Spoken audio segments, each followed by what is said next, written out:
En Radio Libertad presentamos Psicotema Perú, una nueva propuesta radial para orientar a la comunidad en salud psicológica. Un nuevo reto de orientar a las familias a vivir mejor. Psicotema, un programa producido por el Consejo Directivo Regional 1 Lima y Callao.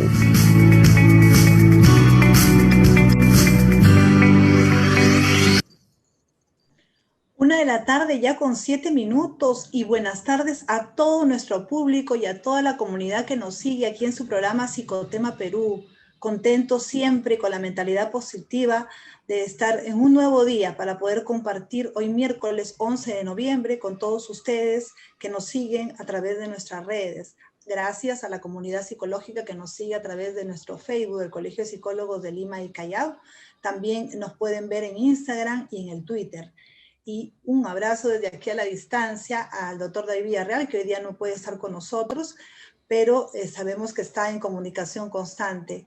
Y saludar a todos nuestros amigos oyentes de Radio Libertad, en los 820 de la AM, porque estamos conectados a ellos en directo. Gracias a todos por seguirnos. Hoy tenemos un programa muy especial, porque así lo amerita también la coyuntura actual que estamos viviendo, es la crisis política social y su impacto psicológico. Desde ya agradecemos a los psicólogos que se han dado un tiempo para estar con nosotros y poder acompañarnos en este programa. Y también dar la bienvenida al doctor Segundo Chiroque. Él es miembro del Consejo Directivo Regional del CDR1 Lima y Callao. ¿Cómo está, doctor Segundo? Bien, buenas tardes a todos los amables oyentes y al público que nos está siguiendo. En este momento, como lo ha repetido Jenny, son momentos muy especiales que está viviendo nuestra patria, y por ello tenemos connotados invitados para que nos den un análisis de lo que viene a ser la crisis, ¿no? Social en este momento que todos somos testigos, ¿no? Además de las condiciones de salud que nos preocupan ya, como a todo el mundo, el Perú ha agregado ahora una situación política, y para eso estamos acá, para alcanzar un análisis de este momento, ¿no? Con tan importantes invitados, ¿sí? Sí, queremos saludar la participación del psicólogo Julio César Serna, quien atiende casos de política. Muchas gracias por estar aquí. Al psicólogo César Uribe Neira, psicólogo educativo y social.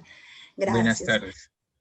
Sí, y la primera pregunta que justamente queremos hacerle y compartir con toda la comunidad psicológica es hacer un análisis, quizás no general, porque es muy difícil en estos tiempos, en estos minutos de radio, pero sí desde el aspecto psicológico, tal vez ustedes nos puedan aportar cuál es la situación actual en que ustedes ven en esta crisis política que estamos viviendo.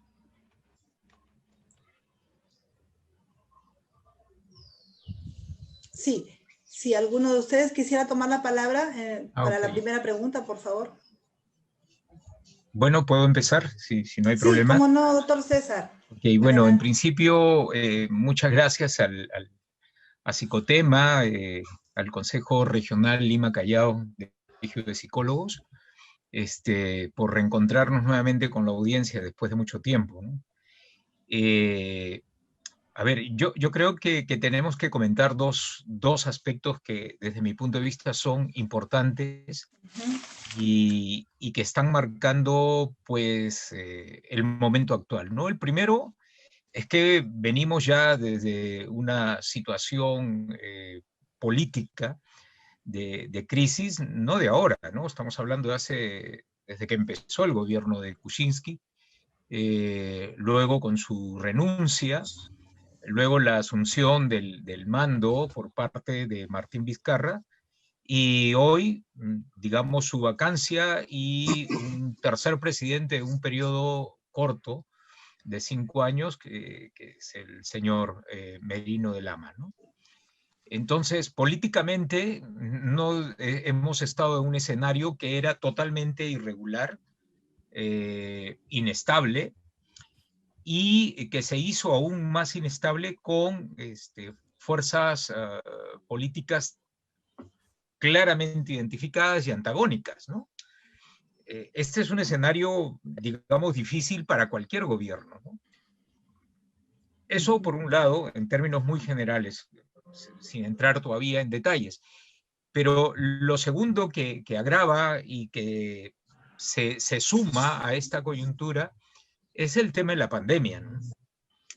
Que entonces yo creo que se conjugan dos situaciones que son difíciles, no son fáciles de afrontar, y que son generadoras de muchísimas reacciones y actitudes, ¿no? En extremo, desde las que van de una total indiferencia a las que van a un dinamismo y a un activismo permanente y sostenido, ¿no? Y que nos coge, digamos ya hablando psicológicamente, en una serie de condiciones y de características personales que hace, digamos, 2 años atrás hubiese sido diferente, ¿no? Lo que estoy queriendo decir es que si ya teníamos una inestabilidad política con una serie de características muy singulares durante estos periodos que hemos vivido, sumado a esta situación inestable, la incertidumbre cada vez más visible de lo que significa la pandemia, y yo creo que nos coloca a todas las personas en condiciones psicológicamente hablando difíciles para afrontar, ¿no? Y para salir adelante en términos generales. Esto, digamos, marcando un poco el escenario en que nos estamos desenvolviendo en la actualidad, ¿no? Qué bueno, César. Tú nos ilustras con un análisis primero de preocupación en la salud, ¿no? Y luego lo que viene a ser la política. Yo creo de que estamos cerca de una situación bastante conflictiva, puesto que si a veces una enfermedad, ¿no? es lo malo para el cuerpo, yo creo de que un tipo de estas reacciones es malo para lo social. Tú que conoces esos lineamientos sociales y educativos, César, ¿cuál podría ser el análisis en este aspecto educativo-social, ¿no? ¿Y cuál es el mensaje que deben recibir nuestras nuevas generaciones? A ver,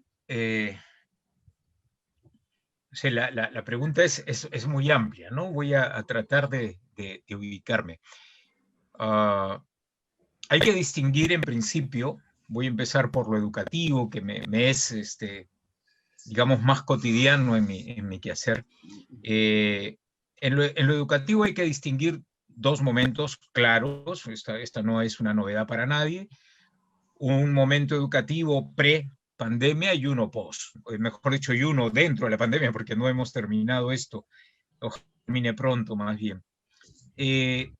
Hemos actuado educativamente cuando la pandemia empieza, hemos actuado creyendo y queriendo ver que las cosas no han cambiado. Y hemos asumido una actitud, no solamente desde las autoridades, sino también en las mismas direcciones de los centros educativos, de una actitud como si la presencialidad pudiese trasladarse a las pantallas, ¿no? Con exigencias, con características, con una serie de actitudes que lo que han marcado es más bien una enorme presión sobre docentes, una enorme presión sobre familias, una enorme presión sobre los estudiantes. Y lo que me parece aún más grave es que esta intención, y debo señalarla que me imagino es buena, pero totalmente fuera de contexto, lo más grave que decía es que al querer mantener una actitud de una presencialidad, una supuesta presencialidad trasladada a un escenario virtual, lo que se ha dicho es, afuera no está pasando nada. Todo sigue normal. las clases normales, los programas normales, los profesores tienen que actuar normalmente, tenemos que tener las cámaras encendidas de todos los estudiantes porque ellos tienen que atender la clase. O sea, hemos querido actuar bajo paradigmas de una educación presencial en un contexto que no era presencial porque todos estamos en casa. Y decía que lo que para mí ha resultado más grave ha sido el hecho de ignorar y de priorizar, y hasta ahora se sigue hablando de lo mismo cuando se dijo que iban a ser promovidos los estudiantes con determinadas características, algunos con procesos recuperativos el próximo año, etc., etc., pues lo que la colectividad decía es, bueno, ¿y cómo van a ser promovidos si no han aprendido nada? Si no han desarrollado nada. Lo que no nos hemos dado cuenta, y acá juega muchísimo la educación social, y aquí viene el factor social, es que socialmente creemos que la escuela es el espacio para aprender, y disculpen que lo diga así, solo a sumar y a escribir, ¿no? Y no sirve para otra cosa. No sirve para crear conciencia, no sirve para crear sensibilidad, no sirve para humanizar a las familias y a los estudiantes con relación a una pandemia en donde diariamente mueren miles de personas. En el mundo tenemos casi, a ver, me puedo estar equivocando, 1.600.000, 700.000 muertos ya en lo que va de este tiempo.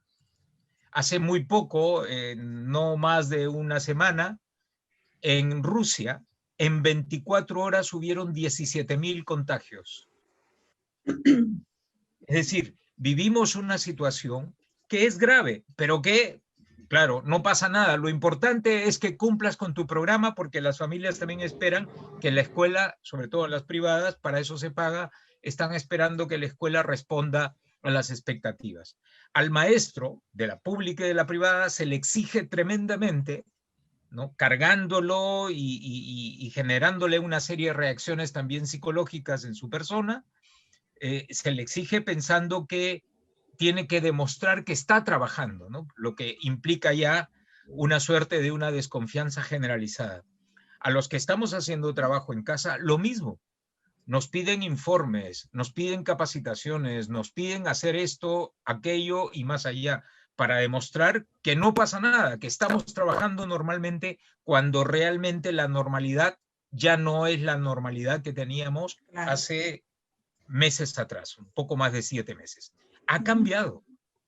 No podemos decir, yo conversaba la vez pasada con un grupo de psicólogos, decía, no me digan ahora ustedes que van a establecer un rapport o que van a hacer un contacto visual cuando lo que están mirando es una pantalla y no están mirando directamente a la persona en sus expresiones, digamos, físicas, en vivo y en directo, ¿no?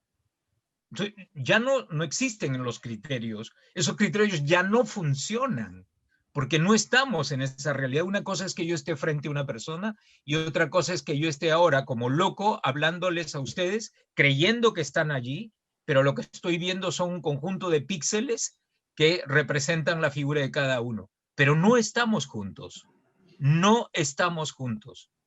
Estamos muy lejos, muy separados, estamos en distintos lugares y en distintas condiciones.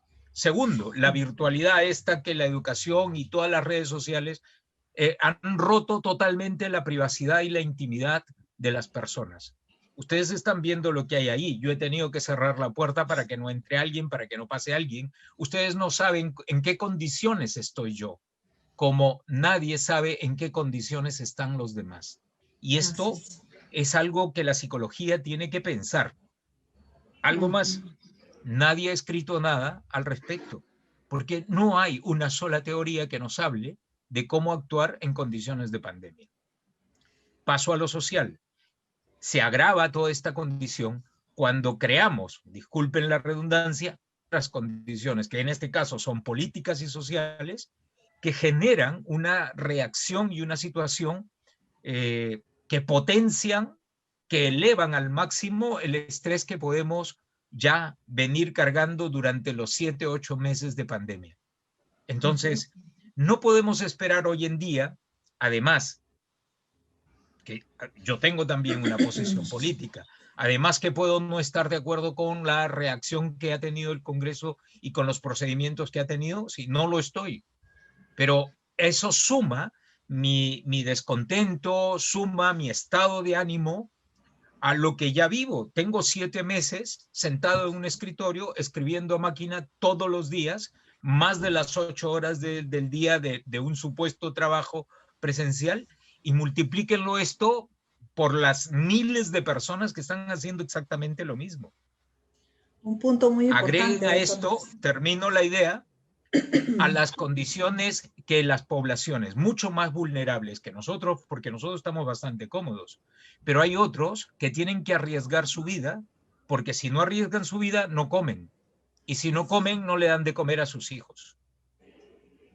Esa situación, les comento, estoy haciendo un pequeño estudio encargado a nivel de Latinoamérica con 9 países, y lo que voy confirmando efectivamente es que la pandemia está afectando no solamente desde las cuestiones políticas, sino desde los temas propios de esta pandemia, está afectando a las poblaciones más vulnerables, a los que ya tenían un empleo solamente informal, de comercio, de venta, de lo que sea. Está afectando tremendamente a las personas independientes, ¿no?, que hacen un empleo independiente. Está afectando enormemente a las familias y, sobre todo, está cargando de una manera muy, muy, muy, muy fuerte a las que tradicionalmente atienden, aunque estén trabajando, el hogar. A ver, Jenny, disculpa que te ponga por ejemplo, pero tú tienes un hogar, tú vives en una casa, pero también tienes un trabajo. Hoy tienes que atender las dos cosas simultáneamente. Imagínense ustedes que estamos en época de presencialidad, pero tienes en tu oficina, tienes otros quehaceres del hogar que hacer. Entonces, y se están atendiendo las dos cosas. Es cierto que hay muchas familias que han estructurado su funcionamiento de una manera colaborativa, y entonces hijos, padres, hermanos, todos participan. Pero yo diría, sin que esto sea un prejuicio, que somos y que son la minoría. La mayoría le siguen cargando, lamentablemente, al trabajo de la mujer más trabajo que hoy se hace, no solamente con el hogar, no solamente con la pandemia, sino además con una escuela que se ha metido dentro de la casa. Gracias a Dios me están apoyando bastante, doctor. Sí, yo creo que sí, bueno. Me imagino que sí. Es también un poco tarea del Colegio de Psicólogos. Bueno, ustedes saben que yo tiendo a hablar hogar, demasiado. Fundamental. Sí, doctor. Y nuestro doctor Julio César, desde el aspecto político, ¿cómo ve este escenario? Que quizás para algunos dicen, ya se esperaban, dicen, era una situación anunciada, pero para otros ha sido una sorpresa. ¿Cómo no, doctor? Le escuchamos. Sí, muchísimas gracias, Jenny, por la invitación. Encantado, complacido de estar nuevamente en Psicotema. A ver, una mirada psicopolítica de esta situación. Voy a tratar de hacer un análisis bastante sucinto y sencillo, porque el tema de política es más complejo de lo que todos creemos. Como decimos, habitualmente estamos acostumbrados a decir, lo que estamos viendo es la punta del iceberg. Yo voy a hablar en peruano, y voy a decir lo que estamos viendo es la punta de la raspadilla. A mí me gusta hablar de un término más coloquial. Bueno, como ya hemos escuchado al colega César Uribe en un interesante análisis que hizo, de los condicionamientos psicosociales que han habido para que estalle esta demanda, esta protesta ciudadana. Tengamos en cuenta que el pueblo peruano por lo general no es un colectivo que protesta, que sale a las calles, que lucha, que en comparación a otras sociedades, por ejemplo, lo que acabamos de ver hace unas semanas en Chile, donde inclusive han habido quema de locales públicos, de iglesias, de servicios públicos, ¿no? No tenemos una tradición, el comportamiento psicosocial del colectivo no tiene una tradición de protestar. Esto también debido a que han habido algunos gobiernos que han acallado estas protestas, estas demandas sociales, que son importantes, que son necesarias, que no podemos juzgarlas como buenas o malas porque son comportamientos psicosociales, son comportamientos psicopolíticos en respuesta a un hecho, ¿no? A un hecho que todos conocemos, que es la vacancia del expresidente Vizcarra ahora. El condicionamiento social sí, ¿no? Además de lo que acaba de decir el César, yo estoy de acuerdo con lo que dice, mira, estamos en un contexto de post-pandemia, con personas que han estado, si utilizamos pues el análisis de la satisfacción de necesidades, de la teoría de Maslow, ¿cuántas de nuestras necesidades básicas no han estado satisfechas en un contexto de pandemia? Ahora, en ese escenario de post-pandemia, en ese escenario de política generalizada, que viene, esta crisis política generalizada no viene para mí no viene de hace 5 años, sino viene de hace varias décadas atrás. Tenemos una democracia oscilante, ¿no? Una democracia pendulante, donde han habido golpes militares, donde han habido golpes civiles. Nuestra tradición democrática como país no es de las mejores y no es para tomarlas como un referente, pero además de la crisis política generalizada, además del escenario post-pandemia, tenemos una variable que no podemos perder de vista, que es el tema de corrupción institucionalizada.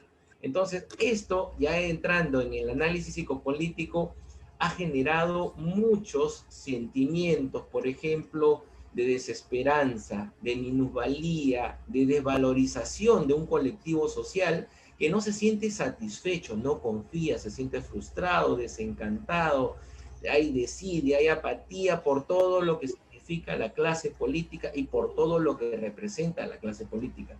No es ninguna novedad comentar en este momento que existe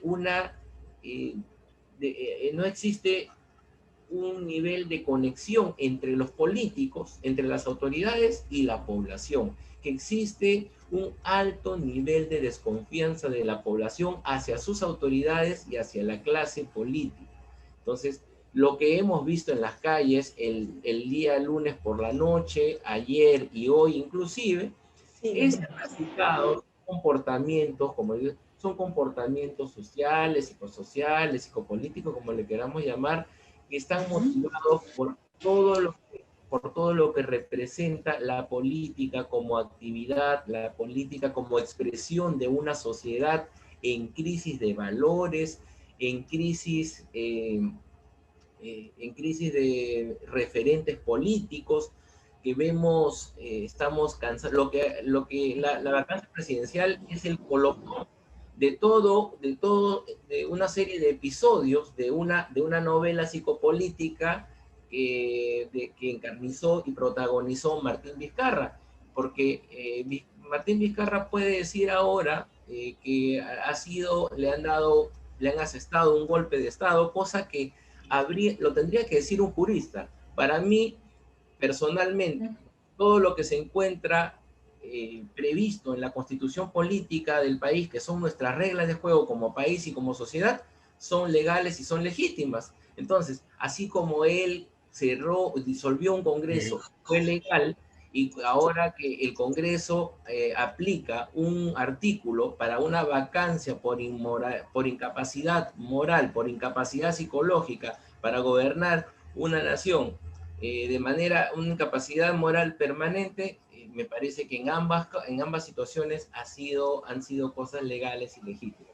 Entonces, lo que Martín Vizcarra ha sido uno de los protagonistas de todos unos episodios de corrupción y de escándalos mediáticos que todos conocemos, ¿no? Los casos ya sabemos de los ajetreos palaciegos, con personajes de la farándula y... Julio César. El doctor Segundo Julio quiere César. intervenir. Sí, gusto saludarte, Julio César, gusto saludarte. Qué bueno tenerte en esta oportunidad porque tú conoces los temas políticos, ¿no? Pero siendo la política, ¿no? La ciencia que nos orienta o tiene como objetivo el fin común, ¿no? eso es el objetivo de la ciencia política. ¿Qué le pasó a nuestra sociedad para que en los últimos 35 años no hayamos tenido esa estabilidad, ¿no? Yo creo que tu análisis nos puede conducir a clarificar que como sociedad tenemos respuestas, pero algo le debe haber pasado a nuestros dirigentes, a nuestra clase política, a nuestra sociedad en general, para no tener ese equilibrio que hoy está muy ausente. Bueno, te agradezco mucho la pregunta. Segundo, voy a tratar de culminar primero lo que había dejado pendiente por la pregunta que me has hecho. Y bueno, entonces lo que estamos viendo para ir cerrando esta primera parte es el resultado de estos condicionamientos, de estas variables. Pandemia, pospandemia, crisis política generalizada de hace décadas, además de una corrupción institucionalizada, que esa corrupción sobre todo tiene un rostro político. Entonces, la ciudadanía se ha encontrado en un nivel de polarización. O era Vizcarra o, en su defecto, era el Congreso. Pero todos sabemos que hace muchos años el Congreso, como institución, es una de las entidades públicas, las instituciones públicas más vapuleadas y en las que menos confía la población, las que generan menor nivel de confianza. Y el Congreso ha sido, en este momento, yo no defiendo ni a Vizcarra, ni defiendo a Merino, ni al Congreso, ni al resto de congresistas. Yo tengo una posición neutral al respecto, pero obviamente opino desde la perspectiva de la psicología política, que es mi expertise, que es mi especialidad. ¿Qué ha sucedido? Explico. Trato de darme una explicación de lo que está sucediendo. Y aquí voy a conectar con la pregunta de segundo. ¿Qué ha pasado en estas últimas décadas?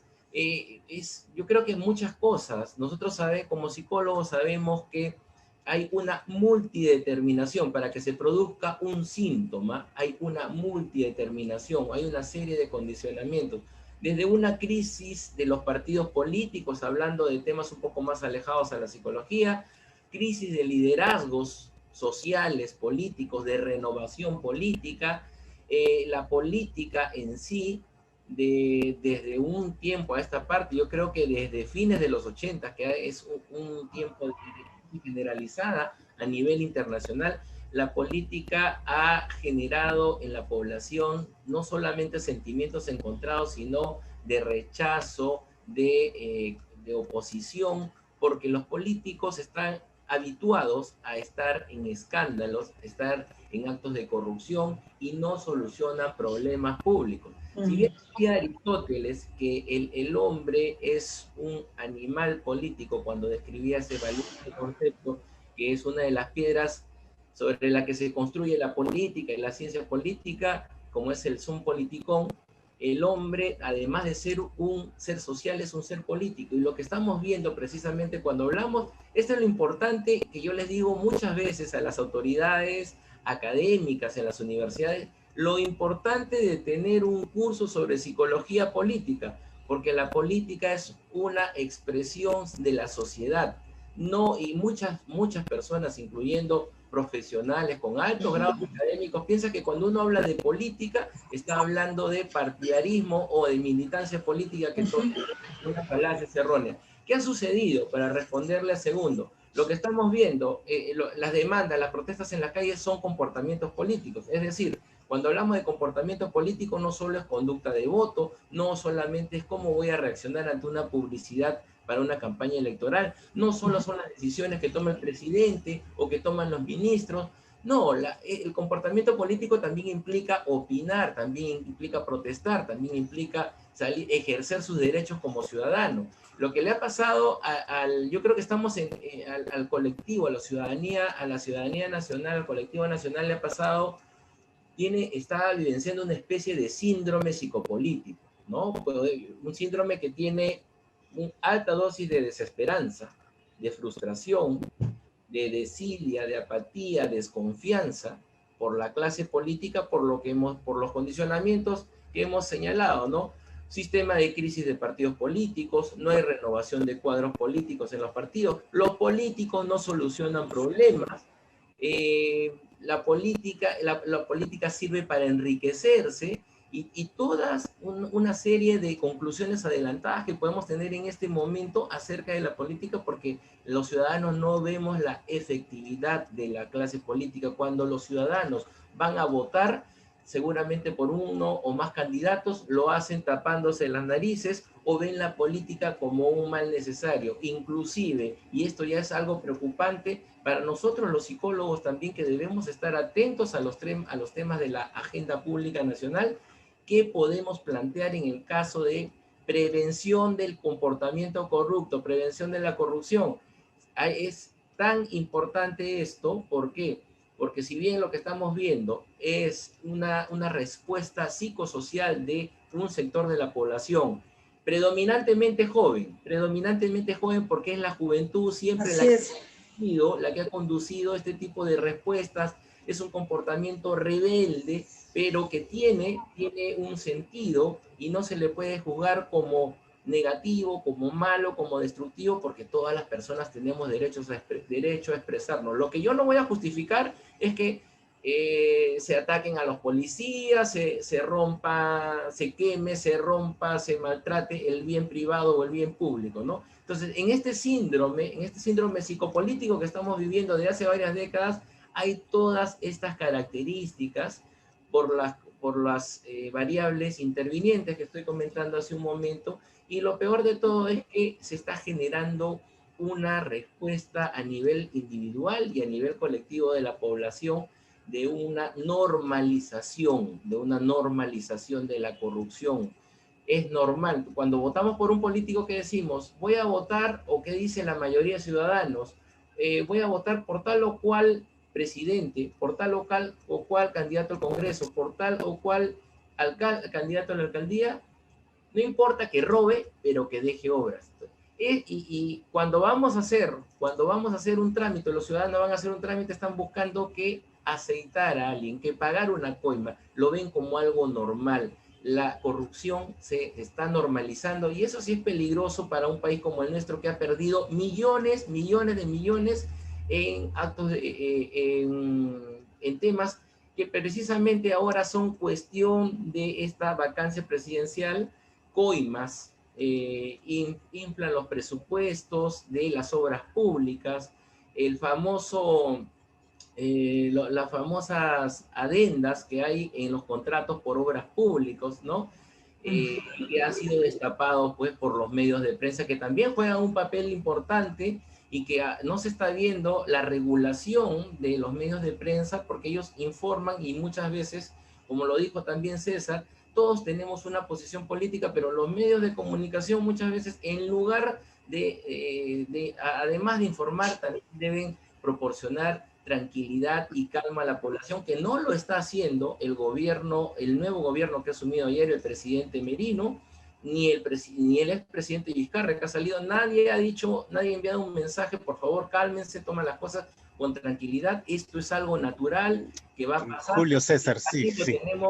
El colectivo lo tenemos polarizado, y estamos viviendo, pues, cosas que seguramente no se pensaron hace unos días atrás. Sí, doctor Segundo. Julio César, sí, entendemos, Julio César, que este tema da para más, ¿no? Lo que tenemos como enemigo es el tiempo. Yo creo que le pediríamos a César Uribe que nos dé algunas recomendaciones. ¿Qué se espera del pueblo peruano? ¿Qué se espera de la sociedad en su conjunto para dar cara a esta nueva situación que estamos viviendo?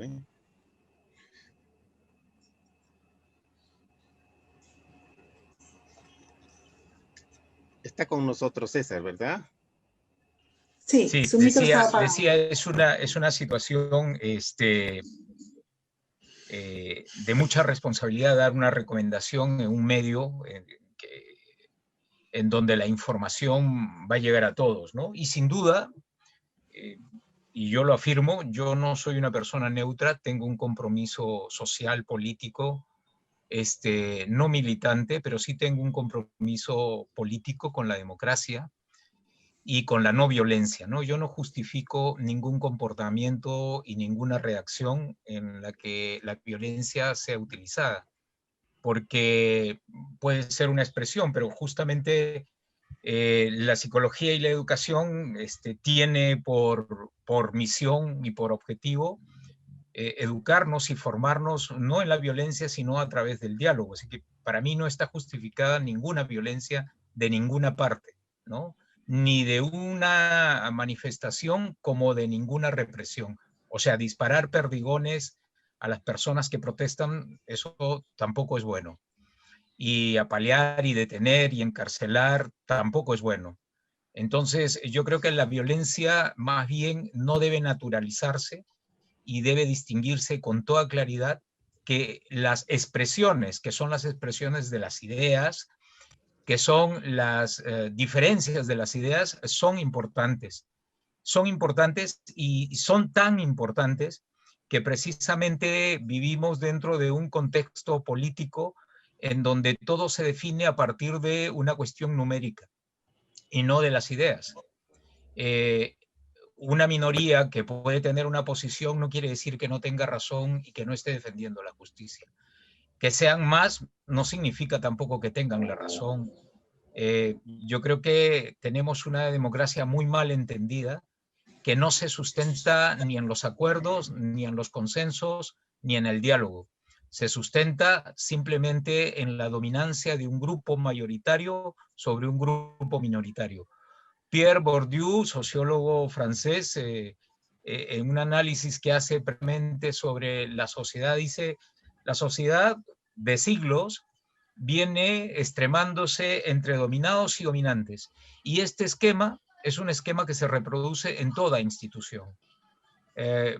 Y lo que tenemos que reparar es cómo equilibramos esos poderes y cómo defendemos ese punto y esa necesidad de un equilibrio necesario en lo político, así como en lo social también. Yo creo que sin duda, y estoy convencido de ello, que no se trata de una defensa sobre las personas, es una defensa sobre la institucionalidad.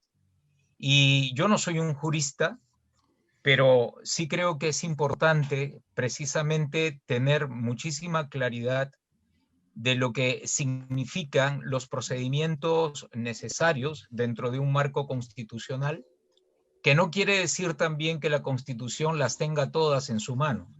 Yo, en lo personal, disiento de muchos aspectos que esta Constitución defiende. Defiende una sociedad en donde la economía se libra a través del consumo y de la oferta de la demanda. Defiende una institucionalidad en donde la inversión privada puede colocar todos los colegios y todas las universidades que desean, independientemente de sus propias finalidades. Y eso ha traído un gran deterioro en la calidad de la educación. Es una constitución que tiene muchísimas cosas que habría que cambiar y que son lamentablemente reglas de juego. Colbert decía que solo uno de los aspectos vinculados a las reglas de juego sociales son aquellas en las que hay el acuerdo, pero los acuerdos están por debajo de los valores y de los principios democráticos y humanizantes. Y una constitución que no representa esta defensa de los principios democráticos y humanizantes no es una buena constitución. Respetar un acuerdo social es también posible de ser cambiado.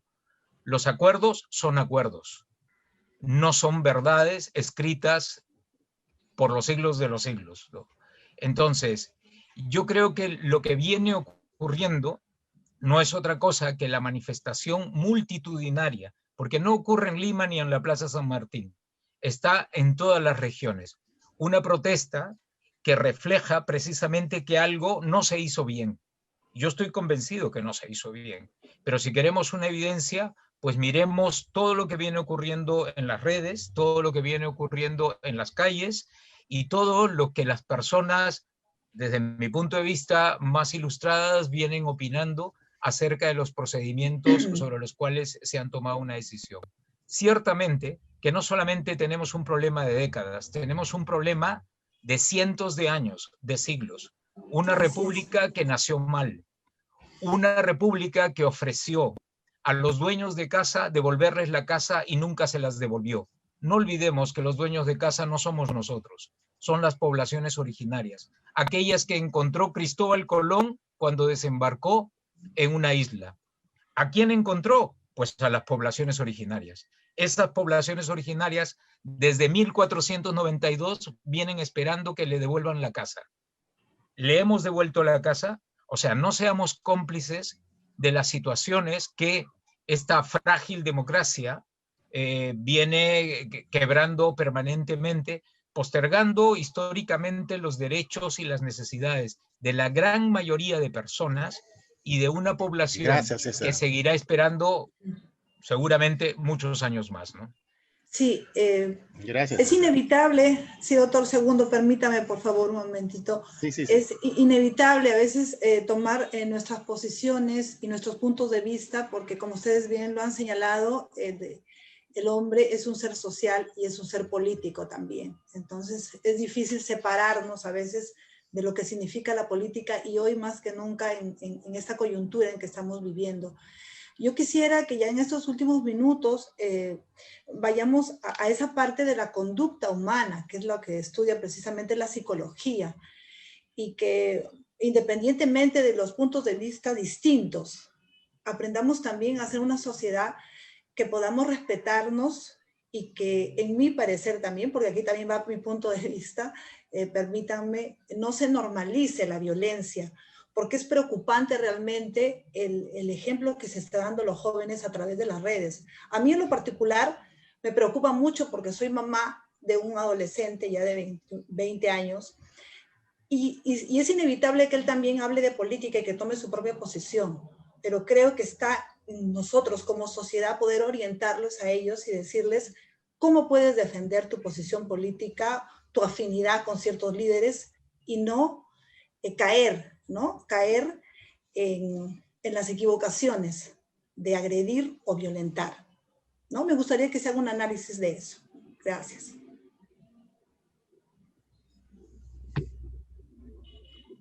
Bueno, igualmente para Julio César. ¿No? Adelante, doctor Julio César. Yo creo que también tiene la oportunidad de darnos de repente algunas recomendaciones, ¿eh? Sí, muchísimas gracias.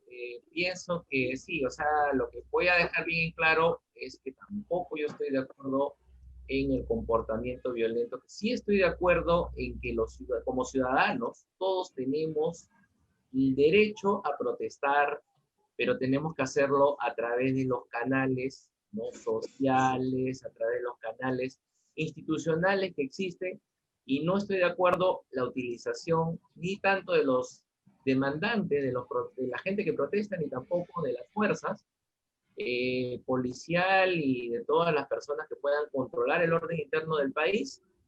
No estoy de acuerdo en la utilización de la violencia. Lo que este contexto de conflictividad psicosocial, de tensiones, de violencia, no se justifica, pero es el resultado, pues, de aquellos resortes que han estado comprimidos, no solamente en el momento de la pandemia, sino décadas atrás, desde que esta democracia se instituye, y viene una serie de procesos que la deterioran. ¿Qué recomendaciones podemos brindar como psicólogos en esta situación que estamos viviendo?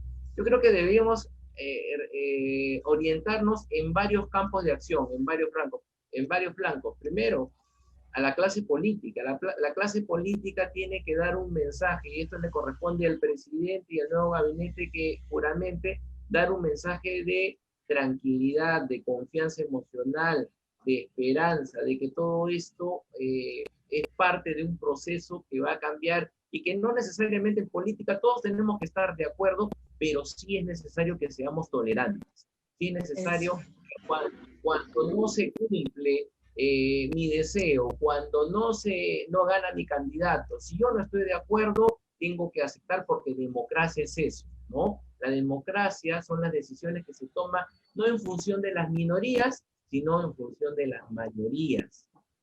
Eso por un lado, que la clase política tiene la sartén por el mango. Ellos son los primeros que, en lugar, por ejemplo, ahora, a río revuelto, ganancia de pescadores, he visto en las redes y en los medios de comunicación muchos candidatos a la presidencia que salen llamando a la insurgencia, que salen convocando a la gente a las protestas desordenadas y violentas. Y luego Una vez que tiraron la piedra, escondieron la mano. Una vez que convocaron a la gente, ellos no se aparecen, ¿no? Que sean la clase política, ya sean las autoridades, presidente, Congreso, el nuevo gabinete y los ministros, que den un mensaje de esperanza, un mensaje de confianza emocional, que transmitan seguridad a la población, que esta es una situación que la tenemos que digerir, que nuestras diferencias nos hacen complementarios, que tenemos que aprender a convivir y tolerar la opinión contraria.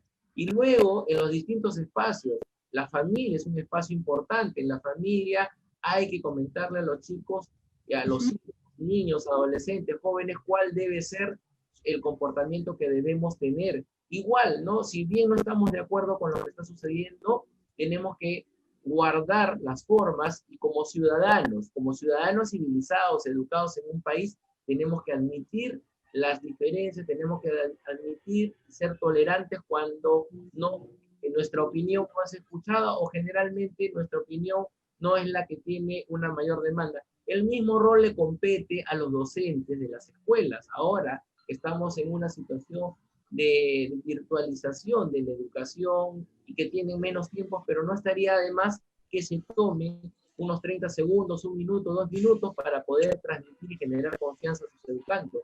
Y así sucesivamente en distintos espacios, en el centro de labores, en las universidades, a quienes hacemos docencia, también transmitir esta información con nuestros estudiantes a través de nuestras redes sociales, cuando compartamos alguna opinión, lo que sucede muchas veces en las redes sociales por este contexto de polarización que estamos viviendo en la ciudadanía. Cuando uno postea es igual, la política es igual que el fútbol. Yo le encuentro mucha similitud. Es una metáfora de la sociedad, la política y el fútbol. Son pasiones. Las personas, por más nivel educativo, por más nivel de conocimiento que no quieren aceptar, porque no se trata de quién es mejor, el saliente presidente Vizcarra o el actual presidente Merino. No se trata de eso. Se trata del respeto por nuestra Carta Magna, por nuestra Constitución, por lo que está previsto en ella, porque se actuó de acuerdo a la Constitución. Gracias, Julio César, gracias. Martín Vizcarra actuó de acuerdo a la Constitución cuando disolvió el Congreso. Entonces se trata de ser más tolerantes, se trata del respeto por la institucionalidad democrática, y desde cada uno de nuestros espacios debemos promover esos valores que están tan escasos en estos momentos. Bueno, doctor César Uribe, le escuchamos para cerrar ya con el programa.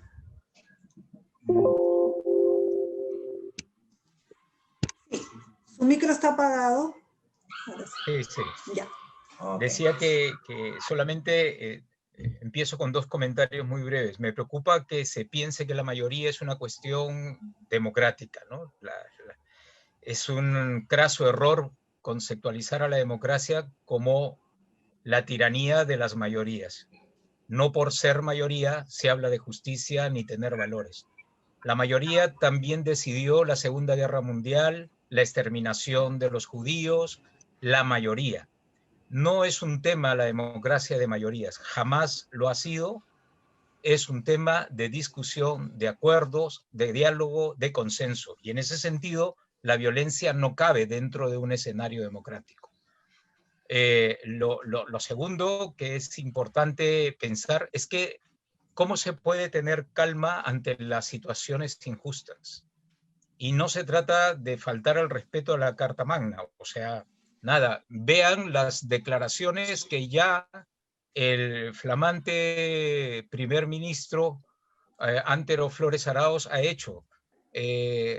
Pensemos cómo las universidades tienen que volver a ser evaluadas cuando ya había un dictamen sobre la no licenciamiento de determinadas universidades. Ya el Congreso en estos momentos está planteando la necesidad de aprobar 5 universidades más en un proyecto de ley. Ya el Congreso está fabricando, porque ya estaba en ciernes, la designación del nuevo Tribunal Constitucional. O sea, el copamiento del poder dentro del Congreso y dentro del Ejecutivo no es una ficción. Ni podemos pedir calma cuando vemos que este copamiento de personas que no son del todo prestigiosas, ¿no? ni tampoco estamos hablando de personalidades que son santas, ¿no? Estamos hablando de personas que también, como muchos, sin defensa de alguno en especial, están enfrentando procesos vinculados a la corrupción. Y esas mismas personas van a ser nuestros propios jueces. Yo creo que es importante reflexionar tremendamente sobre la situación que venimos. No a la violencia, me ratifico, lo diré una y mil veces, no a la violencia, pero tampoco a la pasividad y a la indiferencia. No se trata de calmar, se trata de pensar, de discutir, y hay que hacer más bien un llamado a las instituciones que nos ayudan a pensar. El Acuerdo Nacional, la Iglesia, las universidades, la sociedad organizada, o sea, todos tenemos que contribuir a salir adelante. Yo no podría estar tranquilo sin decir que el gobierno actual es el que nos va a poner tranquilidad, cuando lo que viene sucediendo es todo lo contrario, ¿no? Bueno, ha sido realmente una emisión muy nutrida, porque todos creo que hemos salido ganando hoy, los oyentes, quienes estamos aquí participando de esta mesa de diálogo, de estos aportes que nos están dando, porque la idea es pues aportar justamente, dar recomendaciones positivas para poder pensar adecuadamente frente a este escenario político, ¿verdad? En la que todos estamos inmersos.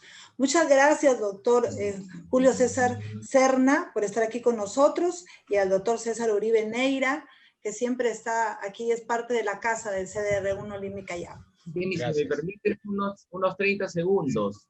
Sí, doctor Julio César. Yo de verdad lamento mucho. Como psicólogos, nosotros siempre tenemos que brindar propuestas, tenemos que brindar sugerencias.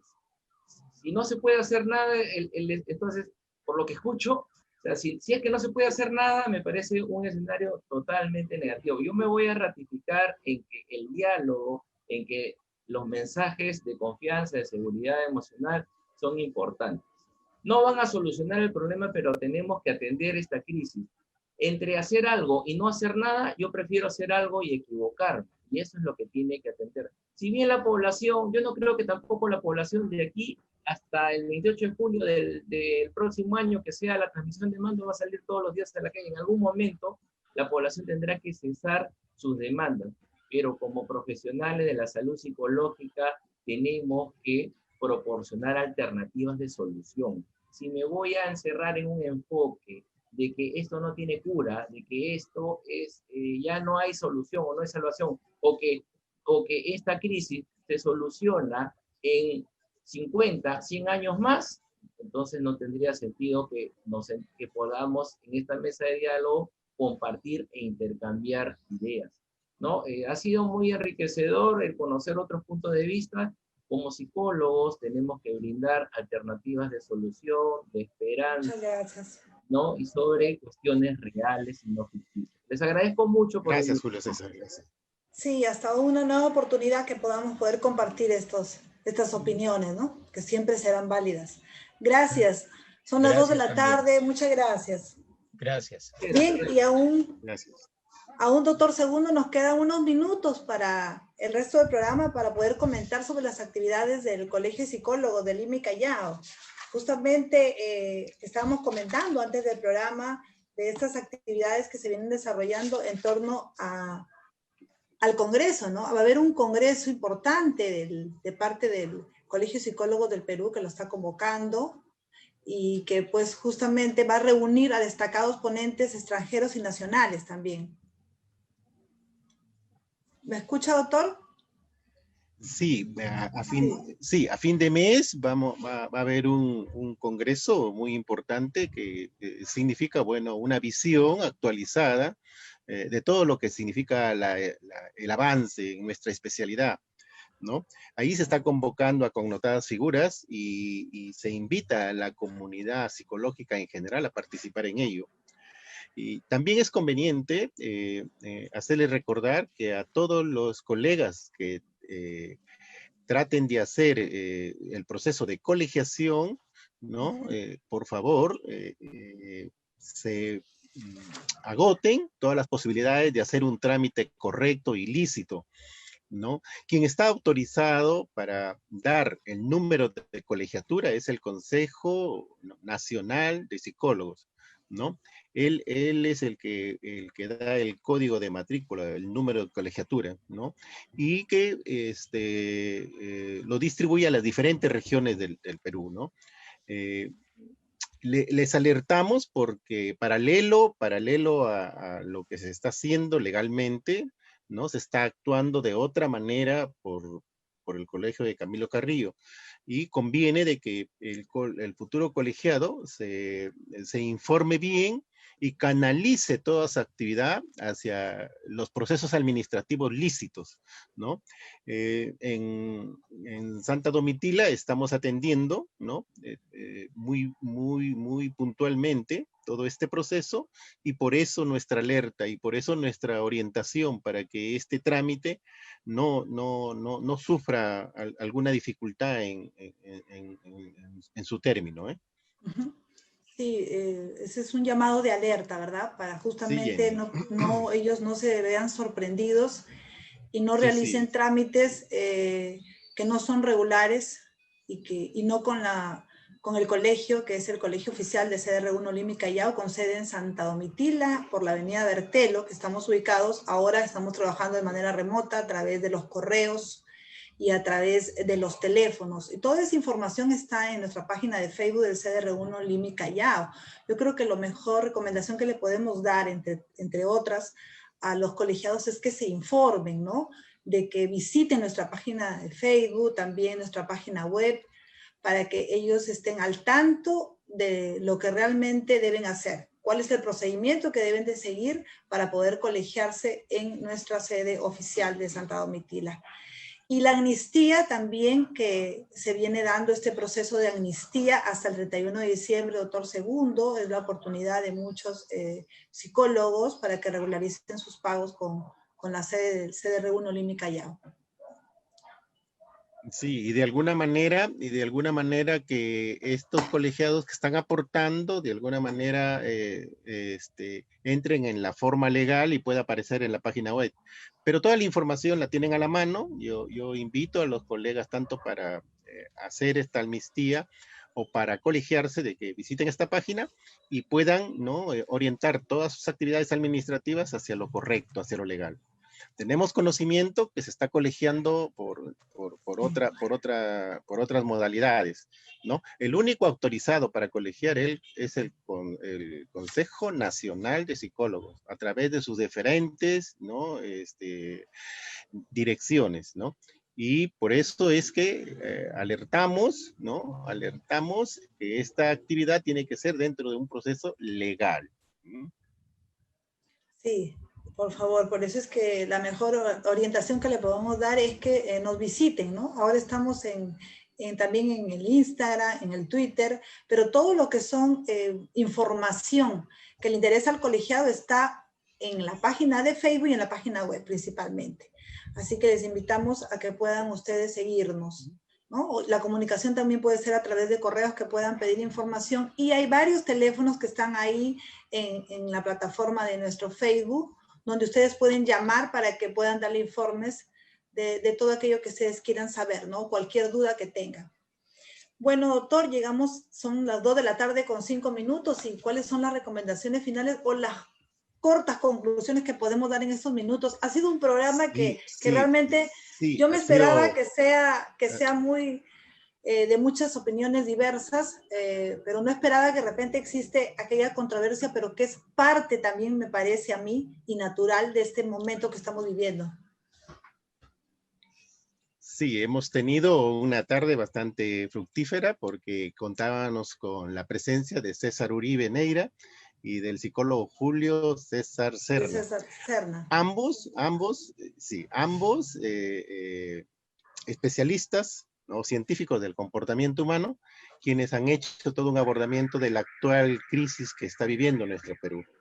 Si bien es cierto, es de carácter político, pero impacta en la sociedad, impacta en la psiquis del individuo. Y creo que como un resumen podemos decir de que César Uribe nos alcanza, ¿no?, que debemos seguir un respeto a la institucionalidad, ¿no? Eso en términos generales. Podemos resumir eso, el gran aporte o lo más recomendable. Y de Julio César Serna, el nivel de tolerancia, ¿no? El nivel de tolerancia que nuestra sociedad debe guardar en este momento. Yo creo que podemos alcanzar esos mismos principios, ¿no? Ahora sí, de calma, de un pensamiento y un actuar equilibrado, y de que cuando tengamos la oportunidad de elegir a nuestras autoridades lo hagamos con pleno conocimiento. Yo creo que tenemos nosotros ese gran alcance para identificar quiénes son los que nos van a representar y de alguna manera estar seguros de que su actuar puede ser de la mejor manera y dar un vuelco a esta situación que estamos viviendo, ¿eh? Sí, doctor. Y las nuevas generaciones son precisamente los jóvenes, ¿verdad? Que ahora estamos viendo en ellos sí, una participación activa dentro de la política, pero muchos no tienen, o quizás algunos, no sé cuál será la cantidad, pero que a veces no tienen un enfoque verdadero de lo que es la política, ¿no? Y realmente no están siguiendo el camino correcto, digamos, en lo que es política. Simplemente a veces hacen explotar sus emociones, en conductas a veces que no son adecuadas, ¿no? Y lo más lamentable es que a veces, así como los medios somos entes también de mucha influencia hacia toda la colectividad, también lo son ahora las redes sociales, que son medios evidentemente de comunicación. Entonces, a veces, y que están apoyando situaciones de conducta, me refiero, no partidarias ni de política, de una manera equivocada, ¿no? Quizás, y no saben lo que pueden generar, ¿no? Porque, como vuelvo a repetir, nuestra juventud es quien quizás van a ser nuestros futuros líderes. Sí, de hecho, hay que tomarlo así, ¿no? Nuestra recomendación para que los jóvenes, con ese ímpetu que tienen, con esa caracterización de dar respuestas más inmediatas, lo hagan de la manera más equilibrada, lo hagan ponderadamente, lo hagan canalizando, si bien es cierto, ese ánimo de protesta, pero sin llegar a los límites que pueden ser condenables. Invocamos la tranquilidad para el pueblo peruano. Yo sé que la situación es de zozobra, es de mucha inquietud, pero desde el Colegio de Psicólogos somos vigilantes de que emitamos las mejores respuestas emocionales. Aunque digamos que la situación puede estar en plena contra de lo que nosotros pensamos, siempre hay un camino equilibrado, siempre hay una ponderación hacia la conservación de nuestra salud en el aspecto social. Muchas gracias, doctor Segundo Chiroque, por estar aquí con nosotros, acompañándonos y siempre a la espera de siempre compartir en los nuevos programas este diálogo tan importante para toda la comunidad. Gracias a nuestros oyentes en Radio Libertad y bueno, a seguir cuidándonos, porque esto aún no ha acabado. Estamos ahorita inmersos en todo este panorama político y social, pero no nos olvidemos de cuidar, no bajemos la guardia para estar bien. Gracias. Gracias, doctor. 2:10. Hasta el próximo miércoles. Sí, claro que sí. Buenas tardes. Hasta luego.